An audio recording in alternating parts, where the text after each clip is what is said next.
नमस्कार, शीतल की कहानियों में आपका स्वागत है। आज की कहानी है नालायक बेटा। हेलो राहुल बेटा, मैं तुम्हें कितने दिनों से फ़ोन लगा रहा हूँ, लेकिन तुम हो कि फ़ोन उठाते ही नहीं हो। बेटा, तुम तो जानते ही हो अपनी माँ की हालत के बारे में। उसकी तबीयत ठीक नहीं रहती। अब तो उसकी हालत और भी ज़्यादा बिगड़ने लगी है। बिस्तर पर पड़े पड़े तुम्हें याद करती रहती है। बेटा, कुछ समय निकाल कर माँ से मिलने आ जाओ। बहू और बच्चों को भी लेते आना। तुम्हारी माँ हिम्मत हार चुकी है।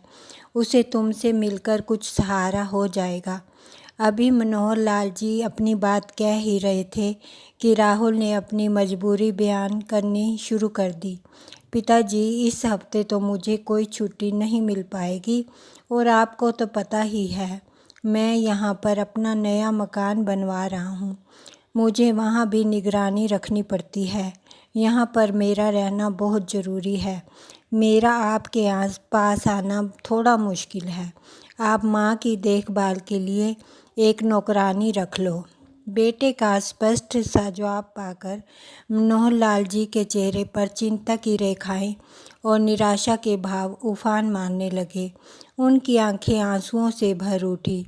सोचने लगे, नौकरानी तो मैं रख सकता हूँ, रुपयों पैसों की कमी तो मेरे पास नहीं है, लेकिन यह आजकल के बच्चों को कौन समझाए कि उनके माँ बाप को किसी पराये से ज़्यादा अपने की ज़रूरत है।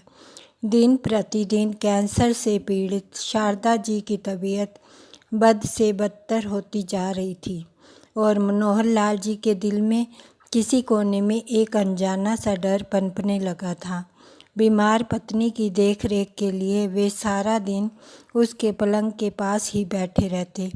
कभी कभी तो शारदा जी पूछ बैठती, क्यों जी, आपने राहुल को फ़ोन करके मेरी तबीयत के बारे में नहीं बताया क्या?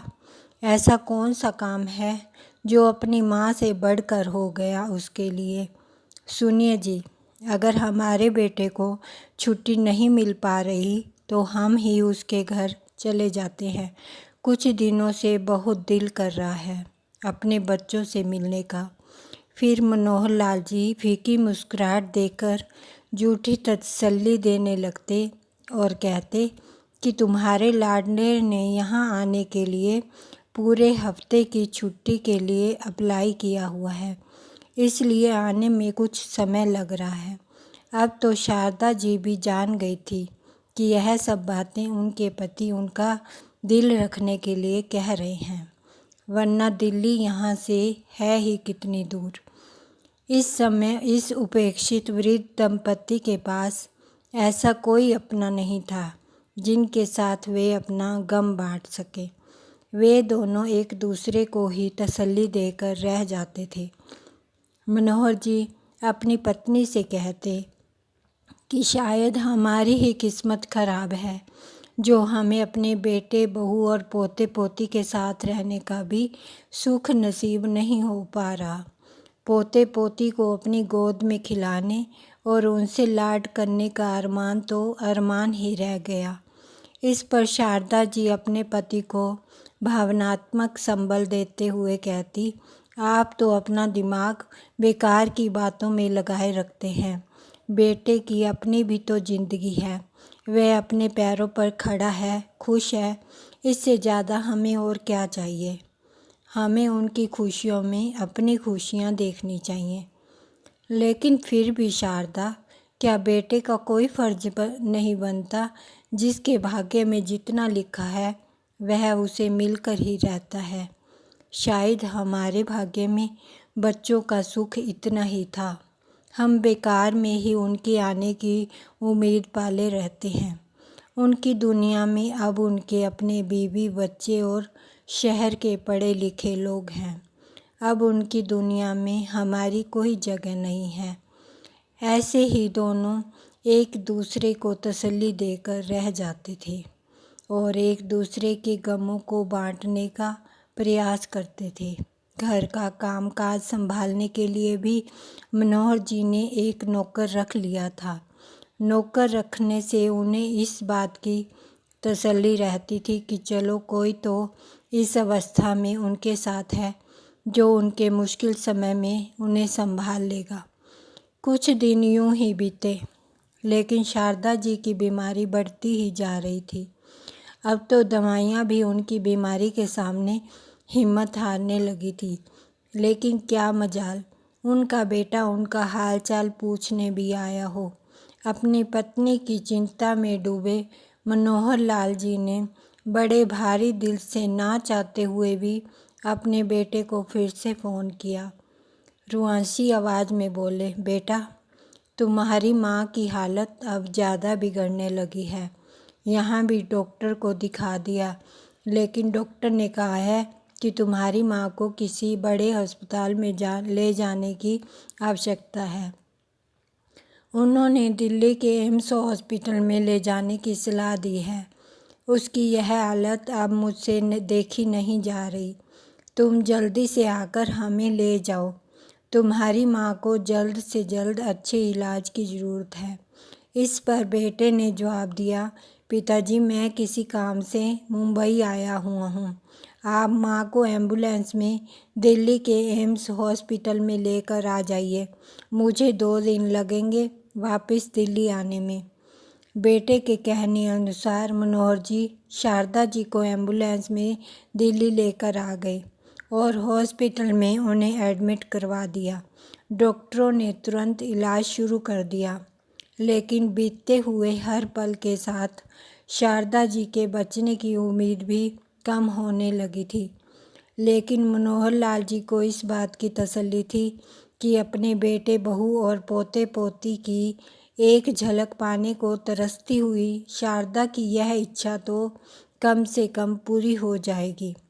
परंतु मनोहर लाल जी की यह सोच केवल एक भ्रम मात्र थी।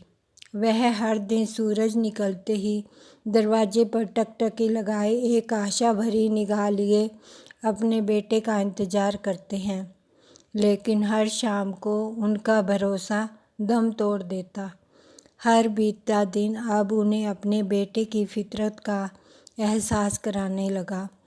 फिर एक दिन ऐसा भी आया जब डॉक्टरों ने उनकी ठीक होने की उम्मीद को बिल्कुल नकार दिया और मनोहर लाल जी को साफ शब्दों में कह दिया कि अस्पताल के इलाज से ज़्यादा उन्हें अपनों के साथ की आवश्यकता है। यह सुनकर मनोहर लाल जी अंदर तक टूट चुके थे। अपनी पत्नी का हाथ अपने हाथों में लिए मनोहर लाल जी दुख में डूबे उनके पास बैठे हुए थे। तभी शारदा जी ने कहा, सुनिए जी, मुझे पता है मैं कुछ ही दिनों की मेहमान हूँ। बस मेरी आखिरी इच्छा पूरी कर दीजिए। मुझे मेरे बेटे से मिलवा दीजिए। अपनी पत्नी की इच्छा पूरी करने के लिए उन्होंने कांपते हाथों से अपने बेटे को फ़ोन लगाया, लेकिन राहुल ने आज भी फ़ोन नहीं उठाया। अपने आप को जैसे तैसे संभालते हुए उन्होंने अपनी पत्नी को बेटे के घर ले जाने का निर्णय लिया। अपनी बीमार पत्नी को एम्बुलेंस में असिस्टेंट डॉक्टर की देखरेख में लेकर जाते हुए मनोहर लाल जी रह कर सोचने लगे, हम दोनों ही तो एक दूसरे के सुख दुख का सहारा हैं। अब यदि शारदा को कुछ हो गया तो इस दुनिया में रहना मेरे लिए भी सज़ा से कम नहीं होगा। यह सोचते हुए उन्होंने अपनी पत्नी की तरफ देखा तो शारदा के शरीर में कोई हरकत ही ना थी। एम्बुलेंस में उपस्थित डॉक्टर ने चेक किया तो उन्हें मृत घोषित कर दिया। अपने बेटे, बहू और उनके बच्चों से मिलने की अधूरी हसरत लिए शारदा जी की आंखें सदा के लिए बंद हो गई।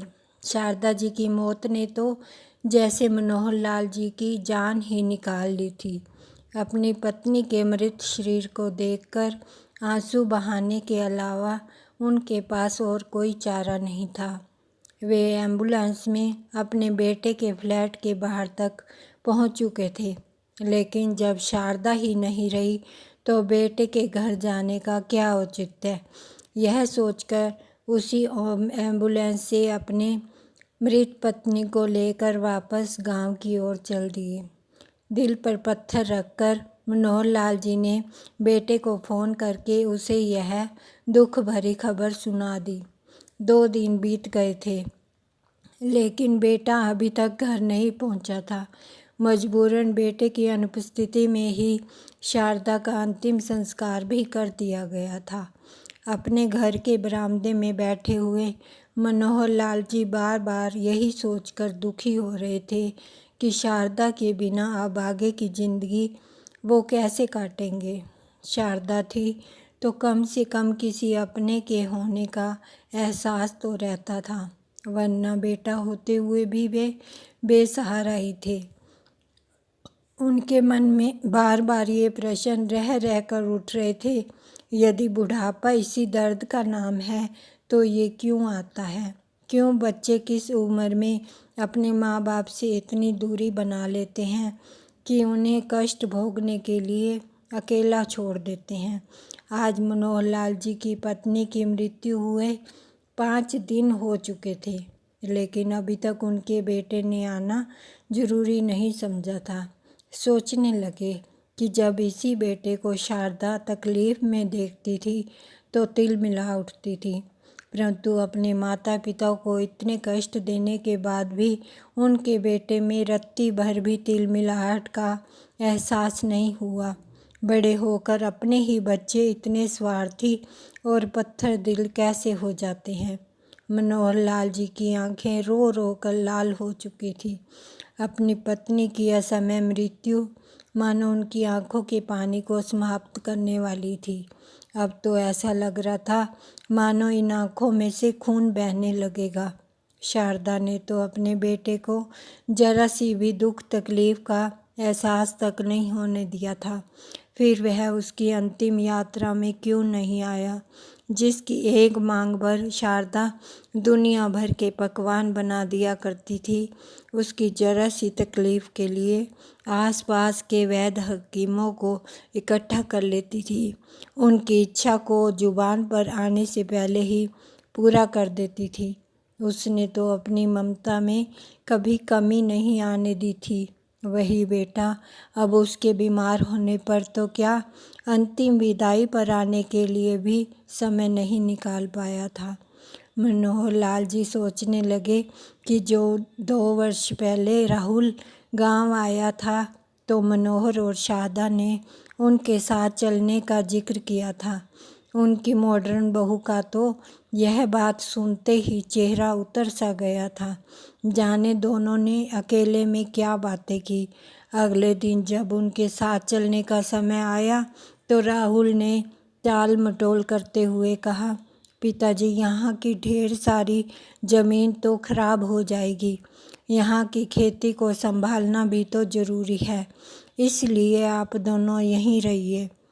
बेटे राहुल की हाँ में हाँ मिलाते हुए बहू भी बोली, ये ठीक कह रहे हैं पिताजी, इस बुढ़ापे में दिल्ली शहर का प्रदूषण भरा वातावरण आपकी सेहत के लिए वैसे भी अच्छा नहीं है। गांव का साफ और स्वच्छ वातावरण ही आप दोनों के स्वास्थ्य के लिए उचित रहेगा। मनोहर जी ने तो उसी दिन ही बेटे बहू के मन को टटोल लिया था। उन्हें मन ही मन एहसास हो रहा था कि अब अपने बेटे के सहारे की उम्मीद रखना ही बेकार है, लेकिन उस समय तो उनके पास अपनी पत्नी का सहारा था। अब तो वह सहारा भी भगवान ने उनसे छीन लिया था। अतीत में झांकते हुए मनोहर लाल जी को बीते समय की यादें किसी पैने दर्द की अनुभूति कराने लगी। आंखों से गिरते हुए आंसुओं ने उनके कुर्ते के ऊपरी भाग को गीला कर दिया था। सोचने लगे 5 दिन पहले जब माँ की मृत्यु की खबर भिजवाई जा चुकी थी, फिर भी बेटे बहू का कोई अता पता नहीं। इस 5 दिन के अंतराल में उन्होंने एक एक पल कैसे काटा, उनकी हालत साफ बयान कर रही थी। अपनी पत्नी के जाने का गम और बच्चों की उपेक्षा झेलते मनोहर लाल जी छत पर टहल रहे थे। छत के मुंडेर से नीचे आंगन की ओर देखा और सोचने लगे, इसी आंगन में शारदा की बेपरवाह हंसी गुंजा करती थी। यहीं हमारे बेटे का बचपन बीता, यही आंगन तो हमारे हंसते खेलते परिवार के हंसी ठहाकों की आवाज़ों का गवाह हुआ करता था। अपनी पुरानी यादों में खोए मनोहर लाल जी के विचारों पर एकाएक विराम लग गया। जैसे ही गांव के बीच से होकर जाने वाली सड़क से किसी गाड़ी की जोरदार ब्रेक की आवाज़ आई। अपने बेटे के आने की आशा लिए उन्होंने गाड़ी की ओर देखा तो पास वाले शर्मा जी का बेटा उस गाड़ी में से उतर रहा था, जो गुड़गांव में नौकरी करता है। उसे देखकर सोचने लगे कि सबके बच्चे कुछ दिनों की नौकरी के बाद अपने माता पिता से मिलने आते हैं। एक वे ही अभागे हैं जिनके बेटे ने उन्हें इस हालत में भी अकेला छोड़ दिया है। गम के अथाह सागर में डूबे मनोहर लाल जी कुछ देर में छत से नीचे उतर आए। देखा तो शर्मा जी का बेटा शारदा के लिए अफसोस प्रकट करने आया हुआ था। अब तो मनोहर लाल जी को अपनी परवरिश पर भी घिन आने लगी थी। बाहर निकलकर अपने बेटे के आने की आस से एक बार फिर सड़क का मुआयना करने निकले तो देखा दूर दूर तक सन्नाटा पसरा था और फिर से कांपती टांगों के साथ वह अंदर आ गए।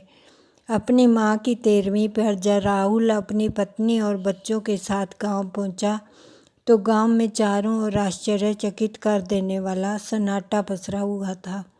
गांव की गलियां चौराहे जहां हर पल लोगों की चहल पहल लगी रहती थी, आज सुनसान पड़े थे। कहीं बच्चे भी खेलते नजर नहीं आ रहे थे। जहां कहीं एक दो गांव वाले नज़र भी आए तो देखा उनकी नज़रें उसे ऐसे देख रही थी जैसे वह कोई अपराधी हो जिसने बहुत बड़ा गुनाह किया है। जैसे ही वे लोग घर पर पहुँचे तो देखा घर के आंगन में लोगों की भीड़ जुटी हुई थी। आगे बढ़ा तो सारे गांव वालों की हैरानी भरी नज़रें उसे अपराध बोध करा रही थी। अंदर आकर देखा तो आंगन में उसके पिता को फर्श पर लिटाया जा रहा था और उन पर सफ़ेद कफन चढ़ाया जा रहा था। उसके कुछ बोलने से पहले ही उसके पिताजी के एक दोस्त ने उसके हाथ में एक चिट्ठी थमा दी और बोले, बेटा यह तुम्हारे पिताजी ने तुम्हारे लिए लिखी थी। चिट्ठी देते हुए उनकी घूरती निगाहें राहुल को अंदर तक झकझोर रही थी। उसके पिताजी ने उसके लिए चिट्ठी में क्या लिखा है यह जानने के लिए उसने जैसे ही चिट्ठी खोली तो सबसे ऊपर लिखा हुआ था, मेरे प्यारे बेटे सदा खुश रहना। मुझे नहीं मालूम कि तुमसे मिलने के लिए मैं जिंदा भी बचूंगा या नहीं, और वैसे भी जान तो मेरी उस दिन निकल गई जिस दिन तुम्हारी माँ, जो हर सुख दुख में मेरा सहारा थी, मुझे छोड़कर गई थी। लेकिन तुम मेरे इकलौते बेटे मेरे अपने होते हुए भी मुझसे इतने पराए कैसे हो गए? यह बात मेरी समझ से बाहर है। तुम्हारी माँ जिसने तुम्हें पाल पोस कर बड़ा किया, तुम्हारी एक झलक को पाने के लिए भी अंतिम सांस तक तुम्हारा इंतज़ार करती रही, लेकिन तुम ना आए। अपना मकान और अपनी नौकरी तुम्हें अपनी माँ से भी ज़्यादा ज़रूरी लग रही थी। अपनी बीमार माँ का हाल चाल पूछना तो दूर की बात है, तुम उसके अंतिम संस्कार तक भी नहीं पहुँच पाए। तुमने कहने भर को तो हमें दादा दादी बना दिया, लेकिन कभी हमारे पोता पोती को गोद में खिलाने का मौका तक ना दे सके। शायद हमारे ही भाग्य का कसूर था या फिर हमारे द्वारा दिए गए संस्कारों में दोष था, जो तुम हमारे चेहरे की गहराती लकीरों को भी पढ़ ना पाए, हमारे दिल में उभरते दुख के भाव को समझ ना पाए।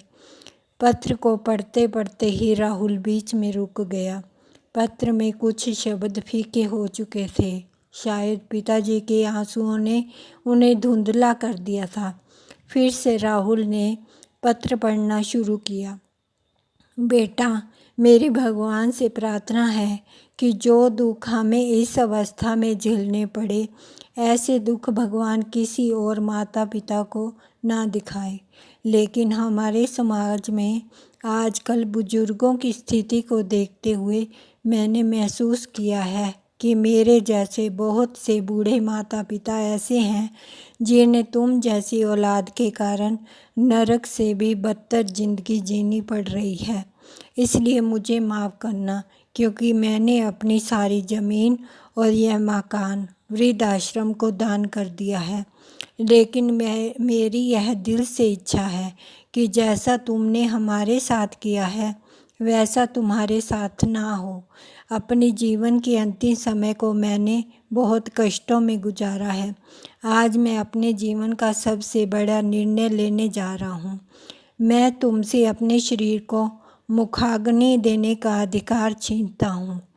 चिट्ठी पढ़ते हुए राहुल के हाथ और आवाज़ कांपने लगे थे, लेकिन फिर भी उसने पढ़ना जारी रखा। पत्र में आगे लिखा था, वैसे भी असीम दुखों को झेलते हुए जल तो मैं बहुत पहले ही चुका था। यह शरीर तो केवल दिखावा मात्र है। बेटा, तुम अपनी माँ की तो अंतिम इच्छा पूरी ना कर पाए, लेकिन मैं चाहता हूँ कि तुम मेरी इच्छाओं का सम्मान करते हुए मेरे मृत शरीर को किसी अस्पताल को दान कर दो, ताकि यह नश्वर शरीर किसी ज़रूरतमंद के काम आ जाए। हो सके तो मुझे माफ़ करना। पत्र को पढ़कर राहुल के चेहरे पर असीम दुख के भाव तैरने लगे। अपने घुटनों के बल बैठकर ज़ोर ज़ोर से रोने लगा, लेकिन अब इस पछतावे के लिए बहुत देर हो चुकी थी। बाहर से एम्बुलेंस की आवाज़ आई और उसके पिता के मृत शरीर को उठाकर ले जाया जाने लगा। एक एक करके सभी रिश्तेदार और गांव वाले भी वापस चले गए। धन्यवाद।